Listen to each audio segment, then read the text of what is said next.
Hello everyone, welcome to Sanmargaha classes. Let us see question number 20 of chapter Friction. Objects moving on different surfaces are given specific shapes. Mention the reason. ಬೇರೆ ಬೇರೆ surface ಅಲ್ಲಿ move ಆಗೋ ಆಬ್ಜೆಕ್ಟ್ಸ್ಗೆ ಬೇರೆ ಬೇರೆ shape ಅನ್ನ ಕೊಟ್ಟಿರ್ತಾರೆ. Flight having different shape, aeroplane ಅಲ್ವಾ ಬೇರೆ ಶೇಪ್ ಇರುತ್ತೆ. ನಾವು ಬಸ್ ಟ್ರೈನ್ ಎಲ್ಲ ಕಂಪೇರ್ ಮಾಡಿದ್ರೆ ಹೇಗ್ ಅದ್ರ ಫ್ರಂಟ್ ಸೈಡ್ ಇರುತ್ತಲ್ಲ, ಆದ್ರೆ ಏರೋಪ್ಲೇನ್ ಅಲ್ಲಿ ಆ ತರ ಇರೋದಿಲ್ಲ. ಯಾಕೆ?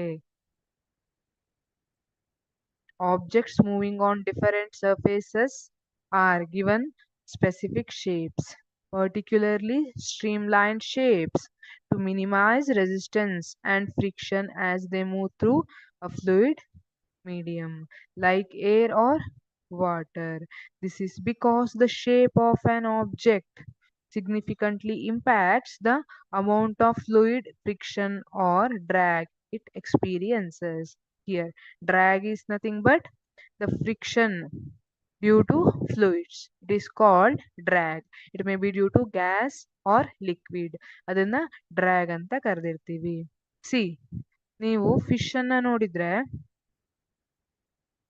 ಇಟ್ಸ್ ಶೇಪ್ ಇಸ್ ಡಿಫರೆಂಟ್ ಅಲ್ವಾ? ಫಿಶ್ ಶೇಪ್ ಮುಂದ್ಗಡೆ ಹೇಗಿರ್ತದೆ? ಚೂಪಿರ್ತದೆ. ಅಥವಾ ಬರ್ಡ್ ಇರ್ಬಹುದು,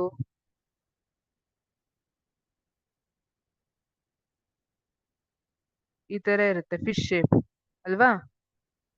ಯಾಕೆ?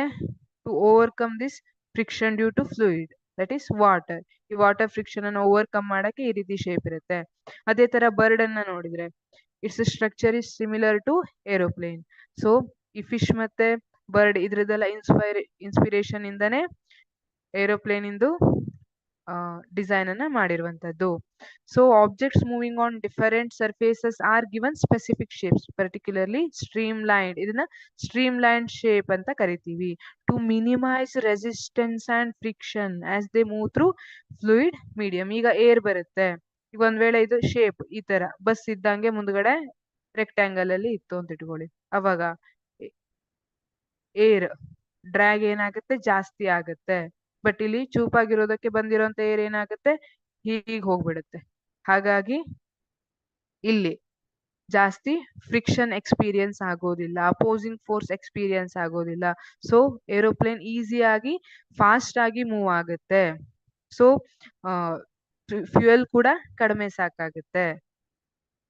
Friction as they move through fluid medium. This is because shape of an object significantly impacts the amount of fluid friction or drag it experiences ಅಂತ ಹೇಳಿರ್ತೀವಿ. Thank you.